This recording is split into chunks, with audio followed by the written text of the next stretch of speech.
안녕하세요. 서울대학교 생명과학부의 이일하 교수입니다.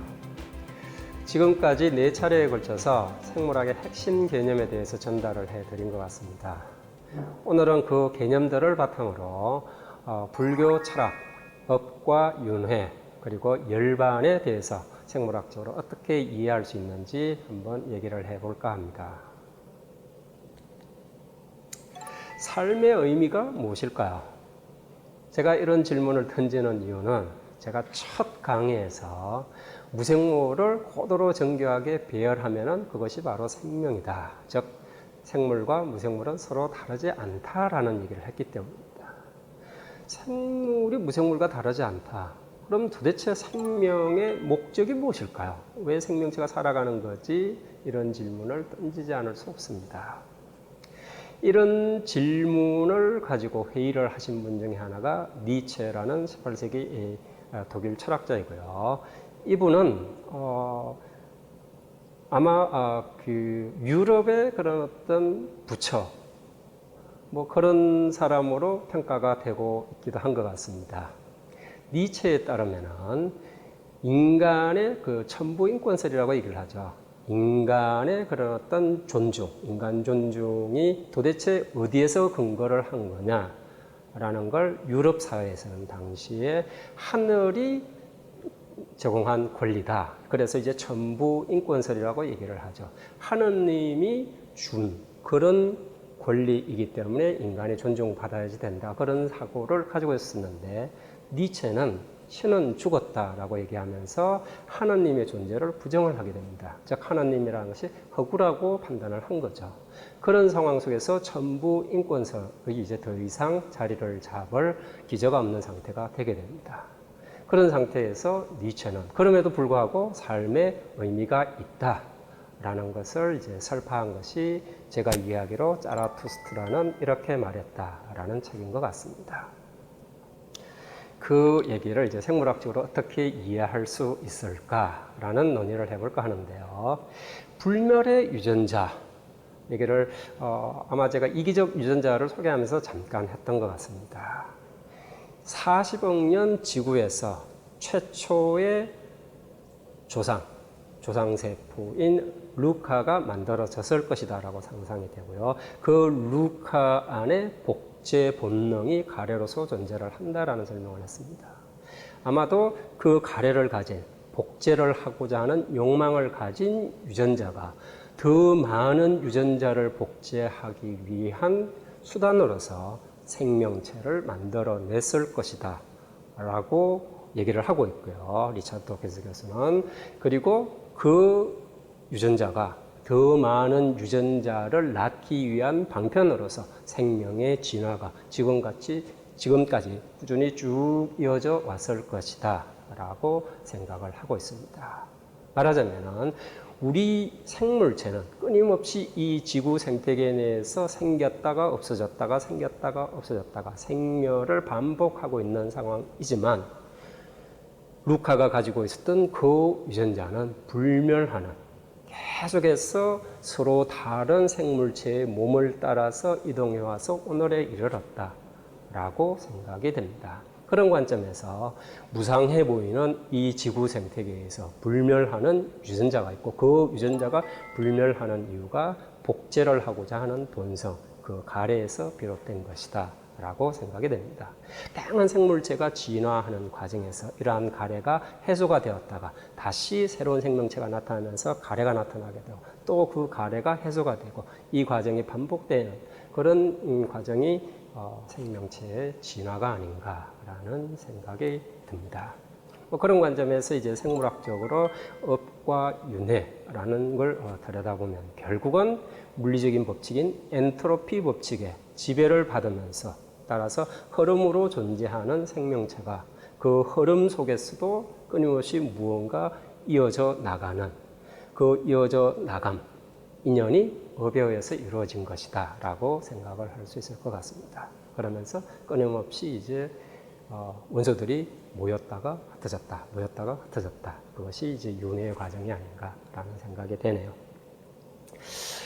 이 얘기를 이제 계속 이어가기 위해서 저는 유전자에 대한 개념을 다시 한번 생물학적으로 좀 정리를 할 필요가 있겠다라는 생각을 했습니다. 그래서 유전자 그리고 유전자들의 집합으로서 존재하는 유전체, 그게 유전체가 가지고 있는 의미가 무엇인지, 어떤 방식으로 생명체가 작동하게 하는지 그 얘기를 해볼까 합니다.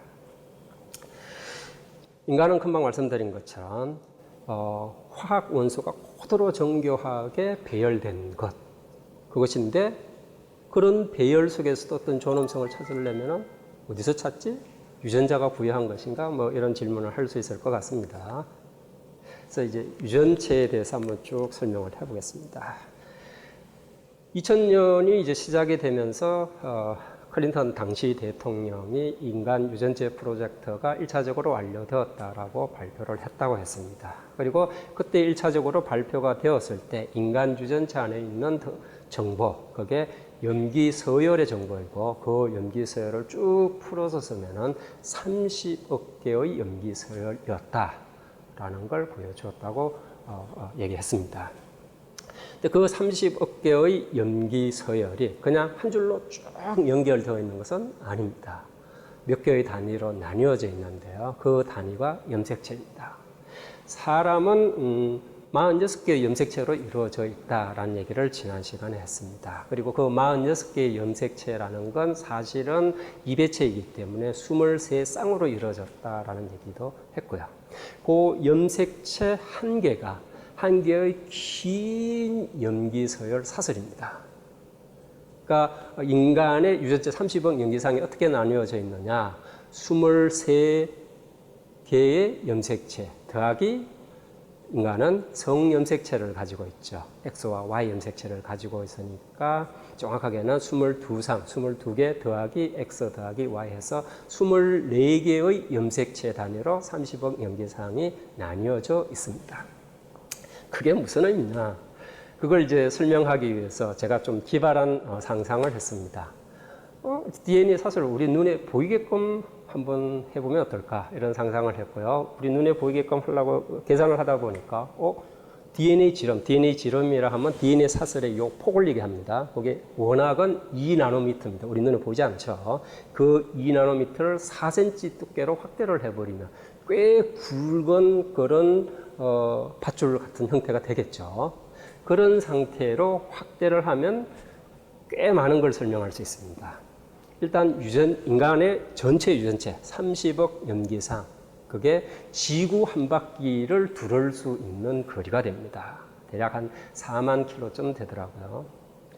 근데 염색체 하나의 길이는 그럼 어떻게 되느냐?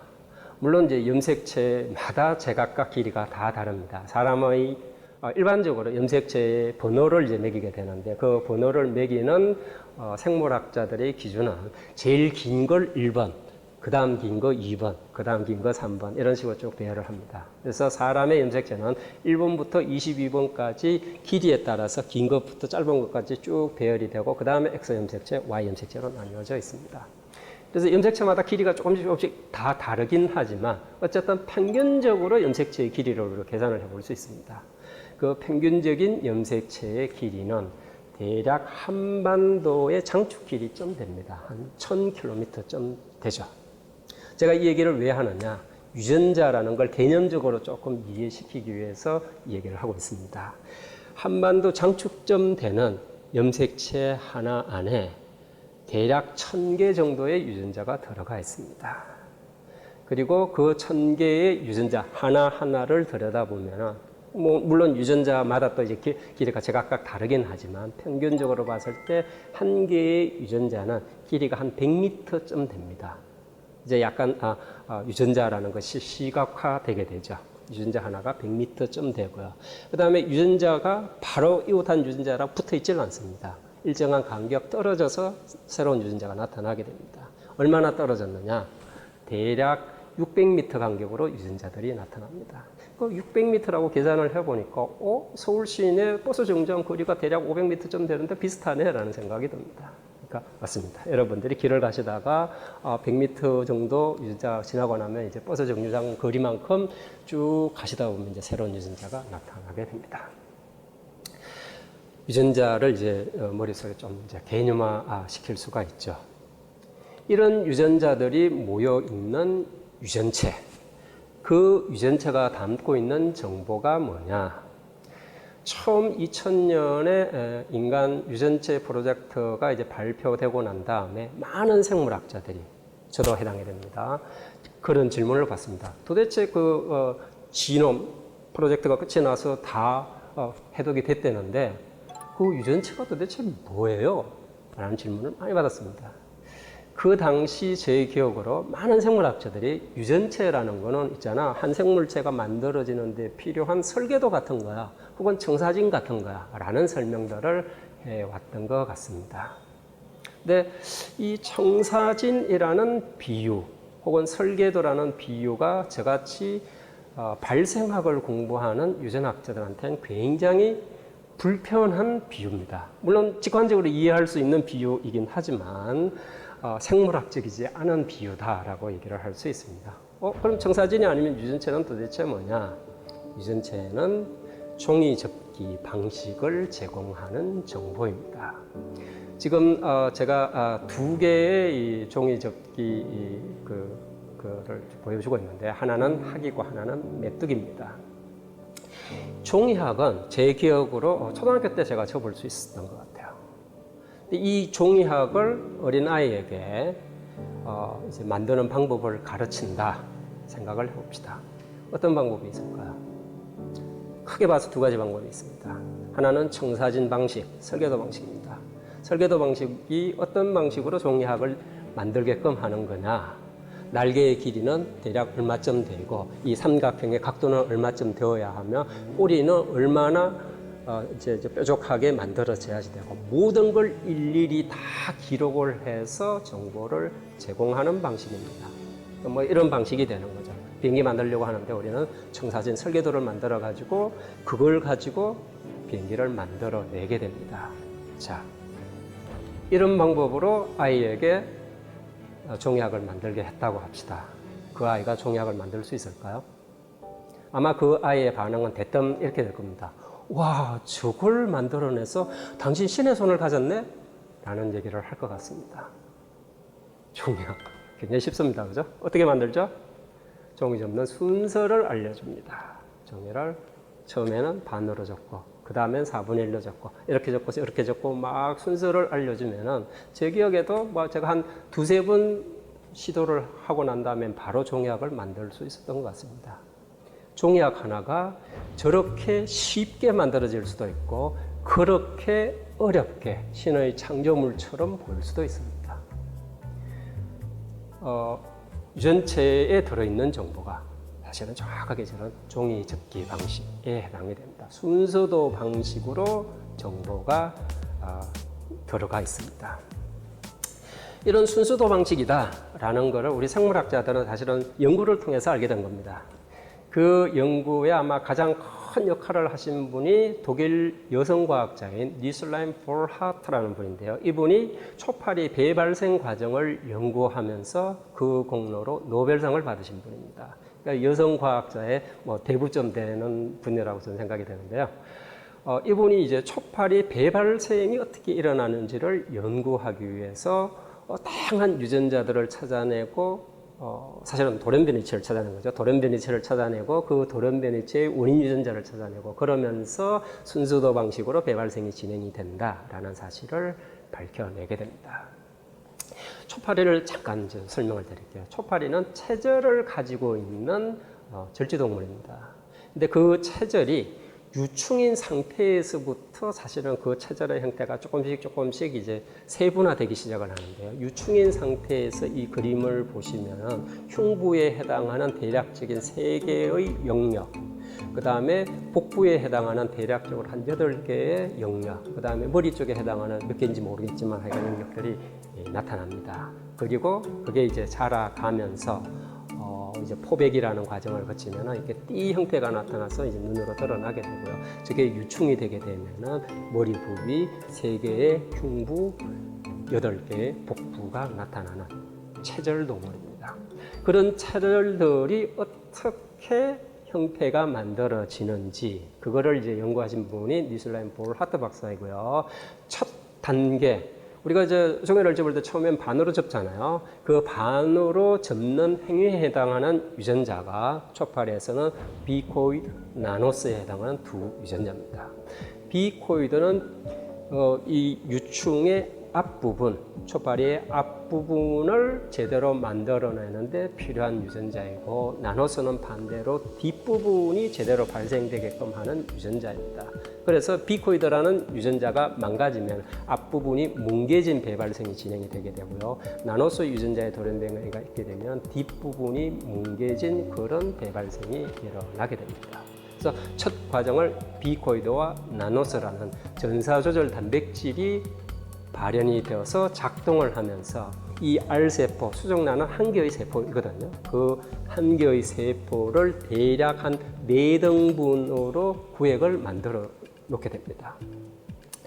그런 다음에 그 비코이드 나노스의 전사 조절에 의해서 갭 유전자라는 것이 등장을 하게 되는데 이 갭 유전자들이 전체 7개의 영역을 이제 구분을 시켜주게 되고요.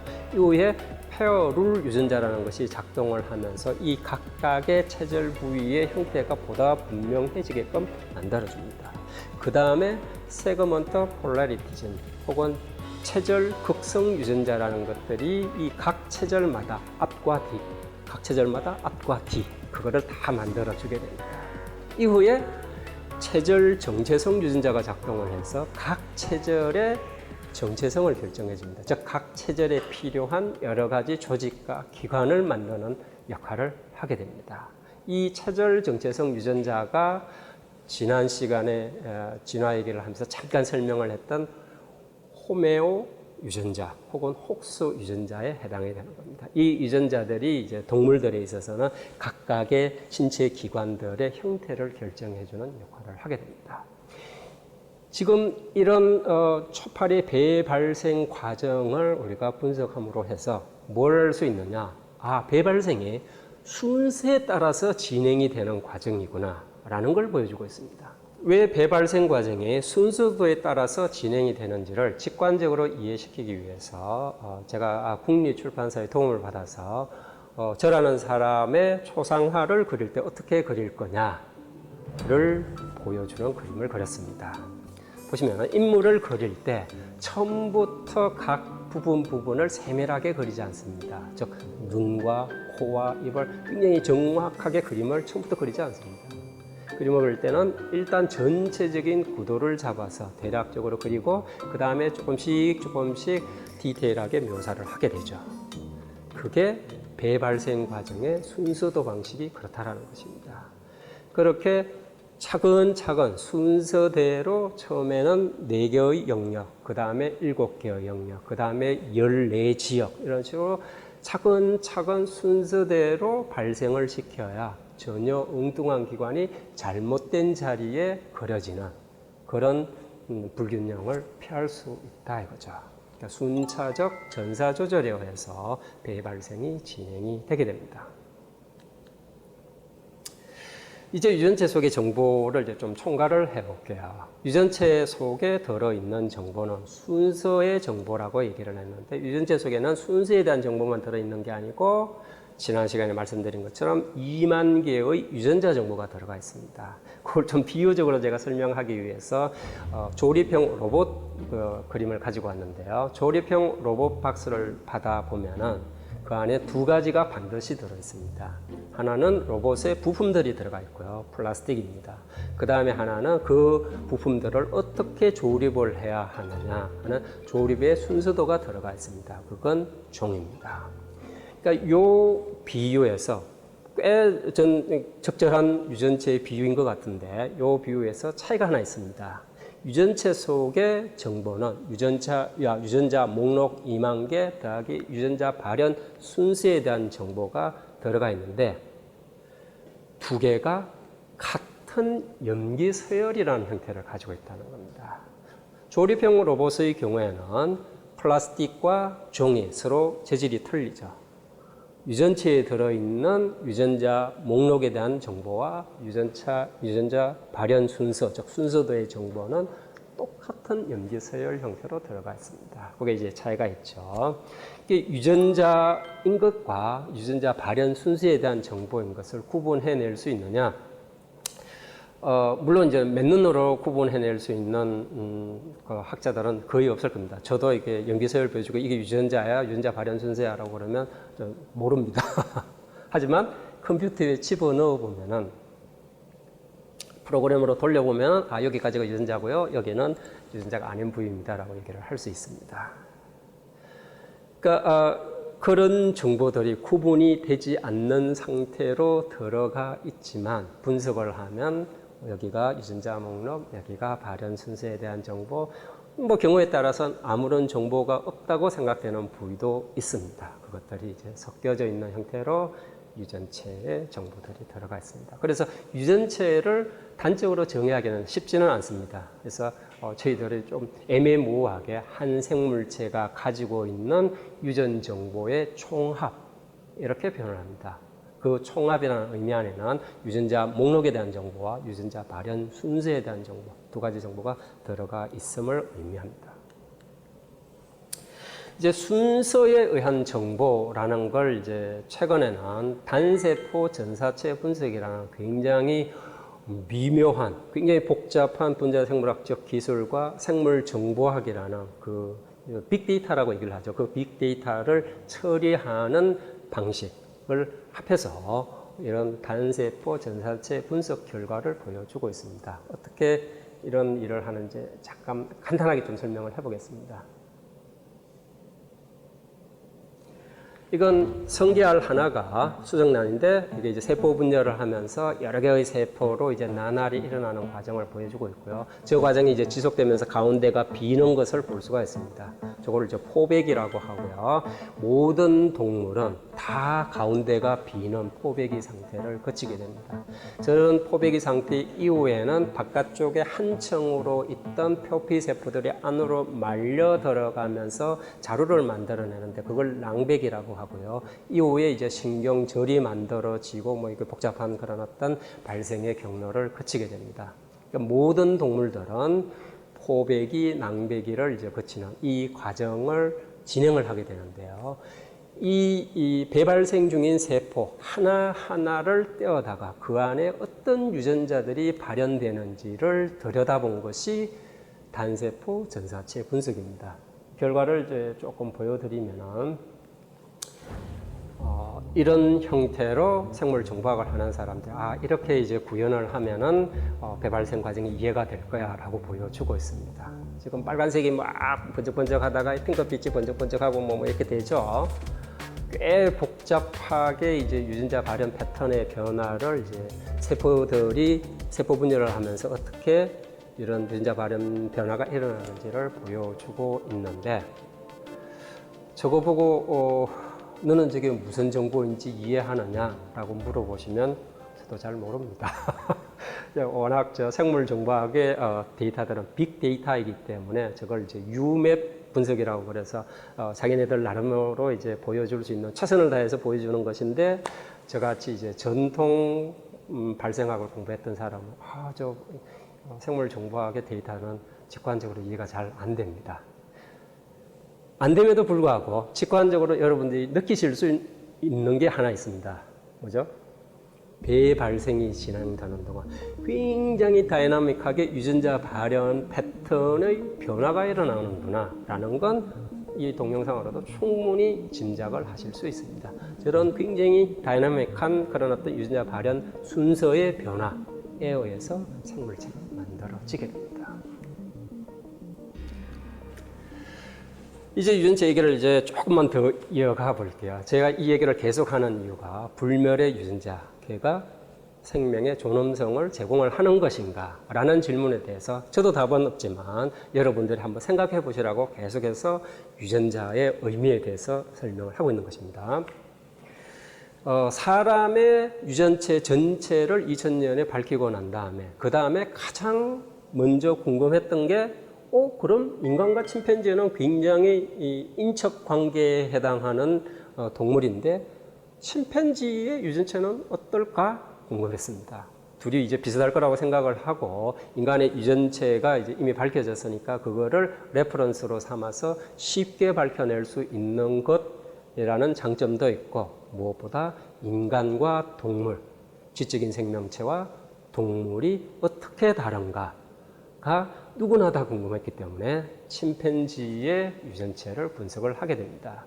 그리고 생각했던 대로 인간과 침팬지는 유전체가 굉장히 비슷하구나라는 걸 알게 됩니다. 근데 놀라웠던 것은 인간과 침팬지가 비슷해도 이거 너무 비슷하냐라는 걸 발견한 겁니다. 얼마나 비슷하냐? 인간과 침팬지가 고작 1.3%의 염기서열 차이밖에 없더라라는 겁니다. 너무 비슷하지 않습니까? 인간과 인간 사이는 어떨까요?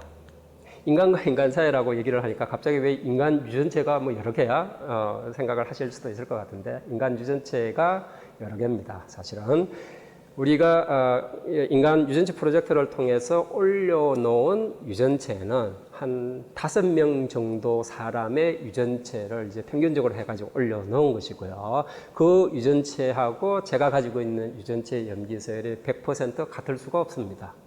같지 않기 때문에 우리 PD님이나 저가 얼굴이 서로 다르게 생긴 겁니다. 똑같다면 같이 생겼어야지 됐겠죠. 다르기 때문에 서로 다른 형상을 보여주고 있는 것입니다. 얼마나 다르냐?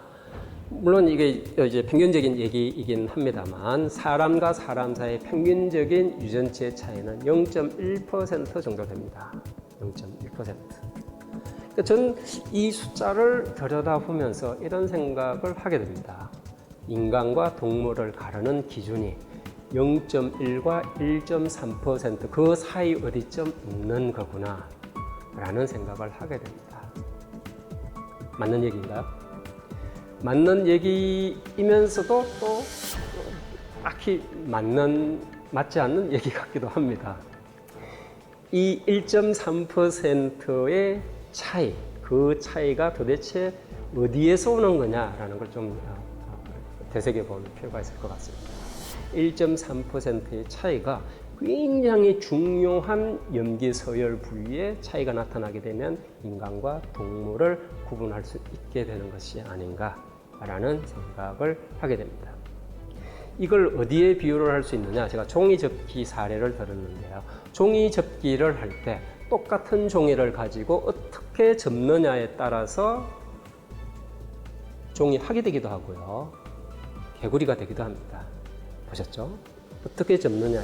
똑같은 재질을 가지고 똑같은 모양의 사각형 종이를 가지고 만들었지만 어떻게 접느냐에 따라서 전혀 다른 형태가 나타나게 됩니다. 인간과 침팬지 사이의 저 1.3% 대부분 순서도 유전 정보의 발현에 관련된 정보들의 차이가 나타나게 나옵니다. 그러면서 인간과 침팬지 두 동물을 극명하게 갈라놓은 것이 아닌가라고 생각을 할 수 있습니다. 이제 인간의 존엄성이라는 걸 제가 좀 과감하게 한번 도전을 해보겠습니다. 제가 생물학을 한 20년 정도 공부를 하면서 늘 제 자신도 의문을 가지고 있습니다. 이 무생물과 다르지 않은 생물체, 그 인간 왜 존엄하지? 그 인간의 존엄성을 생물학적으로 우리가 찾을 수가 없나? 뭐 이런 이제 고민들을 많이 했습니다.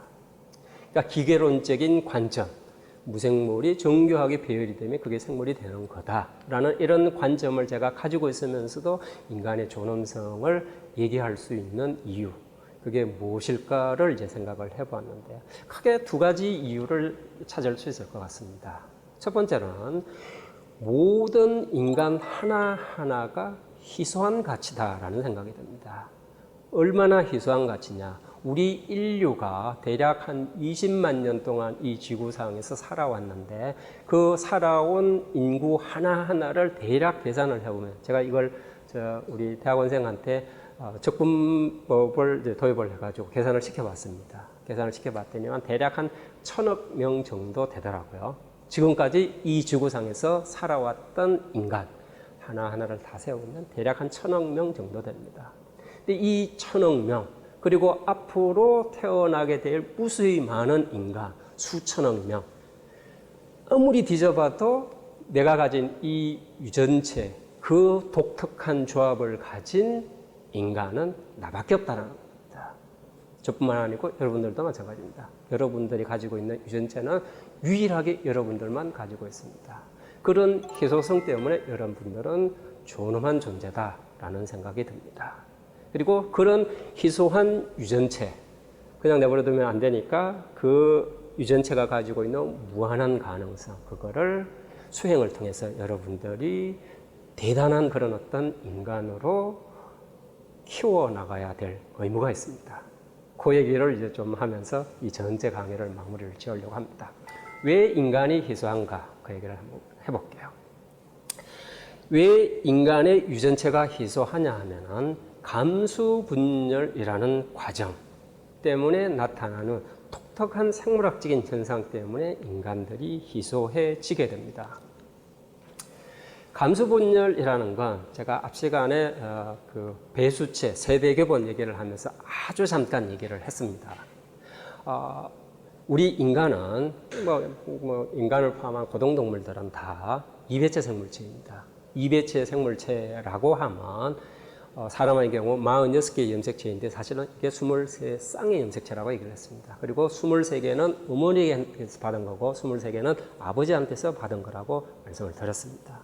이 23개가 어떻게 만들어지느냐, 그 과정을 설명하는 것이 감수분열입니다. 이 감수라는 건 감 숫자, 뭐가 감해지느냐, 세포의 숫자가 46개였던 게 23개로 줄어드는 분열, 그걸 감수분열이라고 얘기를 합니다. 그래서 감수분열을 통해서 우리가 정자나 난자를 만들어내는 겁니다. 그렇게 만들어진 정자나 난자는 23개의 염색체만 가지고 있습니다. 그 23개만을 가진 정자, 난자를 만들어낼 때 염색체 폐습기가 일어나게 됩니다. 이제 그걸 이제 설명하기 위해서 2N이 4인 가상적인 생물을 그림으로 그려왔습니다. 2N이 4니까 두 개씩 긴 거, 짧은 거, 파란색 염색체 이제 배열을 이제 가지고 왔습니다. 저게 세포 분열이 진행되는 중기 동안에 이 적도판에 나란히 배열이 됩니다. 두 쌍의 염색체가 배열이 되는데 이 배열이 빨간색, 파란색 배열도 되지만 이 사건이 무작위한 사건이기 때문에 빨간색, 빨간색으로 배열이 되기도 합니다. 이 사건은 일어날 확률이 똑같이 2분의 1입니다. 똑같은 확률입니다. 그런 상태에서 다시 세포 분열을 해서 두 개의 염색체를 가진 정자, 난자가 만들어진다면 빨간색으로만 이루어진 염색체를 가진 정자, 파란색으로만 이루어진 염색체를 가진 정자, 빨간색 긴 거, 파란색 짧은 거를 가진 정자, 파란색 긴 거, 빨간색 짧은 거 염색체를 가진 정자, 네 가지 종류의 정자 혹은 난자가 만들어지게 된다는 거죠. 감수분열의 결과 2의 N성, 요 N은 염색체의 숫자입니다. 2의 N성계의 다양한 염색체 조합이 이루어진다는 것입니다. 사람의 경우 23쌍의 염색체라고 얘기를 했으니까 2의 23성계의 서로 다른 정자와 난자가 만들어질 수 있다는 얘기죠. 그래서 대략 사람의 감수분열을 결과 만들어지는 배우체의 숫자를 대략 계산해 보면은 2의 23성계는 1000만 개 정도 됩니다. 1000만 개는 이 1000억 인구하고는 거리가 꽤 멀죠.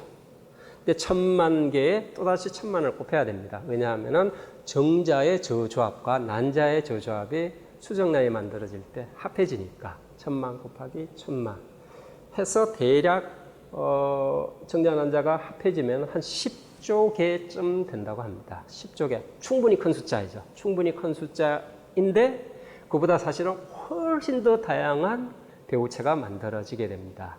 왜냐하면 감수분열 과정의 초기에 엄마 염색체, 아빠 염색체 간의 염색체 재배치가 일어나게 됩니다. 지금 보여주는 그림이 바로 그건데요. 두 개의 같은 정보를 가진 상동 염색체가 배열이 되는데 그 안에서 염색체 부분 간의 조합이 일어나게 됩니다. 조합이 일어나게 되고 저게 나중에 떨어질 때 엄마 염색체의 여러 부분들, 아빠 염색체의 여러 부분들이 합해진 상태의 새로운 조합의 염기세를 가진 염색체가 만들어지게 됩니다. 이런 현상을 생물학적으로 교차라고 얘기를 하는데 사람의 경우 염색체당 10번 정도의 교차가 일어나게 됩니다. 저 조합까지 합하면 이건 수학적으로 계산을 할 수 없는 어마어마한 크기의 서로 다른 유전체가 생물종에서 가능하다는 걸 알 수가 있습니다. 그 유전체 조합은 아마 지금까지도 없었고 앞으로도 절대로 다시 나타나지 않을 아주 희소한 그런 유전체 조합입니다. 그런 유전체 조합을 가진 여러분들의 잠재 가능성에 대해서 이제 좀 설명을 해보겠습니다. 우리 인간은 흐름으로 존재한다라고 얘기를 했습니다. 그런 흐름으로 존재를 하기 때문에 제 몸을 구성하고 있는 원소들이 한 1년 지나면 거의 대부분 바뀌어져 있습니다. 그래서 우리가 무상하다라고 얘기를 하죠. 그 무상한 존재, 그 존재가 이 일화가 1년 전 이 일화가 지금 이 일화로 이어지는 그 개인의 정체성을 우리는 어디서 찾을까요? 그 정체성을 설명하는 것이 인간의 뉴런 네트워크입니다. 이 얘기를 자세히 한번 설명을 해보겠습니다. 인간의 뇌 속에는 1000억 개 정도의 뉴런 셀들이 들어있습니다. 뉴런 세포가 어떤 일을 하는 것이 아니고 사실은 뉴런과 뉴런 사이의 연결, 그걸 이제 시냅스라고 얘기를 합니다. 뉴런과 뉴런 사이의 연결. 시냅스가 학습도 하고 기억도 하고 여러 가지 행위를 하게끔 합니다. 그런 시냅스가 1000억 개를 가지고 얼마나 많이 만들어지느냐. 1000조 개의 시냅스가 만들어지게 됩니다. 처음에 우리 인간이 태어날 때 머릿속에 들어있는 정보가 거의 없습니다. 심지어 거미보다도 훨씬 못한 정보를 가지고 있습니다. 거미는 태어나자마자 바로 그 복잡해 보이는 거미줄을 만들어낼 수 있습니다. 왜냐하면 그 정보가 거미의 뇌 속에 들어있기 때문에 태어나자마자 바로 그 복잡한 일을 수행을 할 수 있습니다. 하지만 사람은 태어났을 때 그 아이의 뇌 속에는 거의 정보가 없습니다.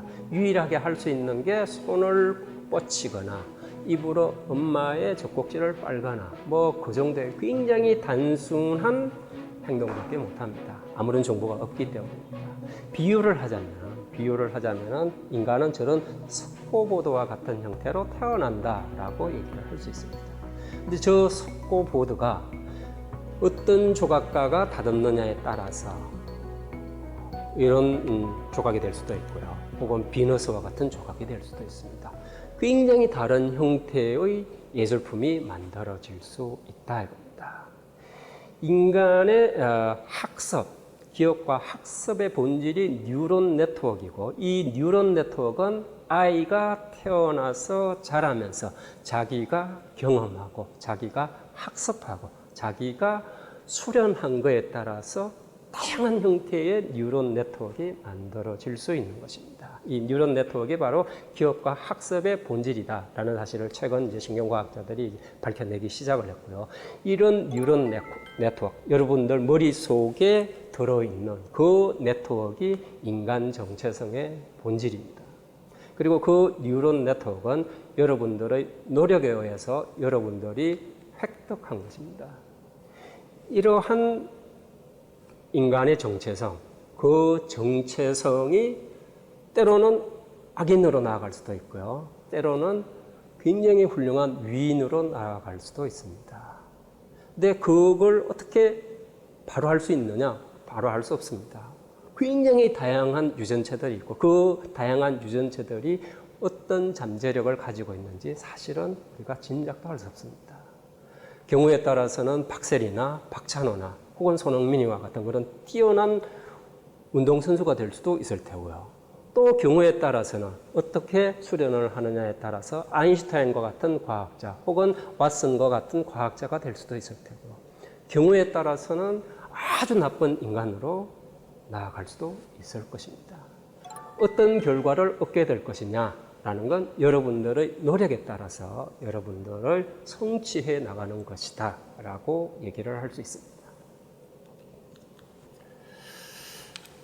그래서 이제 인간의 존엄성이라는 것을 저는 이렇게 생각을 하고 있습니다. 지금 보여드리는 이 그림은 1818년에 독일 화가인 카스파 다비드 프리드리라는 분이 안개 낀 바다 위 방랑자라는 그림을 그렸다고 합니다. 이 그림은 아마 관조하는 삶, 뭐 그런 의미를 담고 그림을 그린 것 같고요. 이 그림을 보면서 문득 니체리 얘기했던 초인, 위보맨시를 떠오르게 합니다.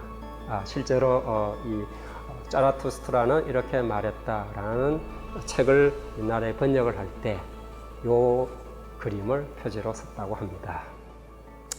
위보맨시, 초인이라는 것이 무슨 슈퍼맨이나 이런 것을 의미하는 것이 아닙니다. 제가 책을 통해서 이해한 초인은 어떤 것에도 구애되지 않고 심지어 욕망에 대해서도 관조적으로 욕망을 너무 집착하지도 않고 그렇다고 그 욕망을 무시하지도 않고 적절한 상태에서 중도적으로 판단을 하면서 자기 자신의 삶이 풍족해지고 자기 자신의 이웃한 사람들이 같이 행복해지는 그런 사회를 만들 수 있는 사람, 그렇게 완벽한 인격체 혹은 우리들이 흔히 하는 말로 도를 깨친 사람들이 이 사회에 많아지면 이 사회가 행복한 사회가 되지 않을까라는 생각이 들고요. 그런 행복한 사회를 여러분들의 유전체를 이용을 해서 뉴런 네트워크를 수행을 통해서 갈고 닦아서 만들어 나가는 것, 그것이 우리가 바라는 그런 어떤 이상사회가 아닐까라는 생각을 하게 됩니다. 지금까지 5차례에 걸쳐서 강의를 했는데요. 그 강의를 전체적으로 한번 요약을 해보겠습니다. 첫 번째로 지구 생명체는 탄소 골격으로 이루어진 유기복합체입니다.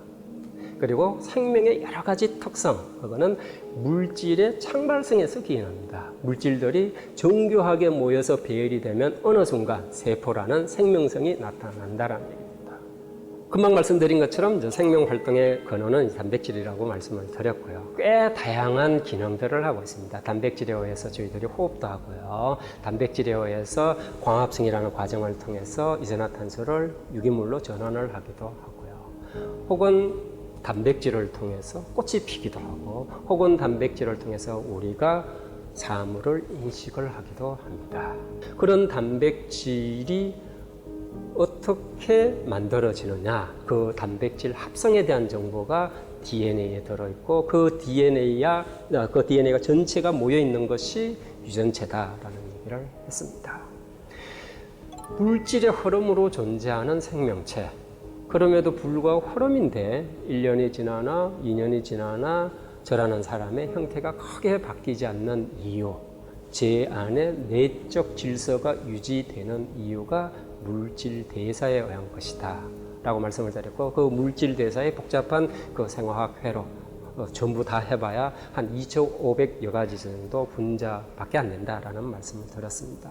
2,500여 가지의 분자가 만들어내는 회로, 그 회로를 돌리기 위해서 인간이 가진 2만 개의 유전자는 충분히 차고도 넘친다라고 말씀을 드릴 수 있을 것 같습니다. 흐름으로 존재하는 이 세계 혹은 이 우주의 흐름, 그러니까 재행, 무상이라는 물리 법칙에 의해서 이 생명체가 이제 끊임없이 변화해 나가는 것이다라고 생각이 되는데요. 이러한 엔트로피 법칙이 지배하는 물리적인 세계하에서 자기 자신을 더 많은 자기 자신을 복제하려고 하는 욕망, 그거를 아마 불멸의 유전자의 가래라고 얘기를 할 수가 있을 것 같습니다. 그런 불멸의 유전자의 가래가 생명체의 다양한 진화들을 일으키게 한 것이 아닌가라고 생각이 되고요. 그런 진화 과정에서 가래가 생겼다가 그 가래를 해소하는 과정에서 새로운 생물체가 나타나고 그 새로운 생물체가 살아가면서 주어진 환경하에서 또 새로운 가래가 나타나고 이것들이 반복되어서 나타나는 것이 결국은 생물학적으로 보았을 때 윤회가 아닌가라는 생각이 듭니다.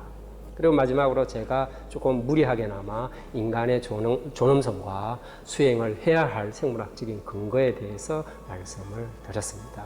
인간의 존엄성은 여러분들 한 사람 한 사람이 앞으로도 없었고 향후에도 절대로 나타나지 않아 아주 유일한 그런 어떤 유전체를 여러분들 한 사람 한 사람들이 다 가지고 있기 때문에 희귀한 존재로서의 존엄성이 있다라는 말씀을 드렸고요. 그 유전체가 그냥 내버려 둬서 저절로 하나의 인격체가 만들어지는 것이 아니고 수행을 통해서 혹은 열심히 노력하고 공부하는 걸 통해서 그 사람의 머릿속에서 뉴런 네트워크가 형성이 되는데 그 뉴런 네트워크가 각 개개인의 정체성의 본질이고요. 그런 정체성을 가진 완벽한 인간으로 노력하고자 하는 그 노력들이 생물학적으로 봤을 때 우리 인류가 행복해지고 모든 사람들이 도를 통하는 그런 어떤 상황이 되는 것이 아닌가라고 생각이 됩니다.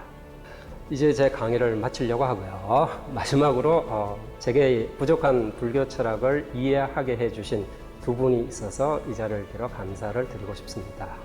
제가 이 강의를 통해서 아마 불교 철학을 생물학과 제대로 연결한 것들이 있다면 오로지 이 두 분의 가르침 덕분일 테고요. 제가 설익은 불교 철학을 잘못 전달하게 있다면 그건 이 두 분과 전혀 상관없이 제 공부가 부족한 탓이다라고 말씀드려야 되겠습니다. 이상으로 긴 시간 들어주셔서 감사합니다. 끝을 내겠습니다.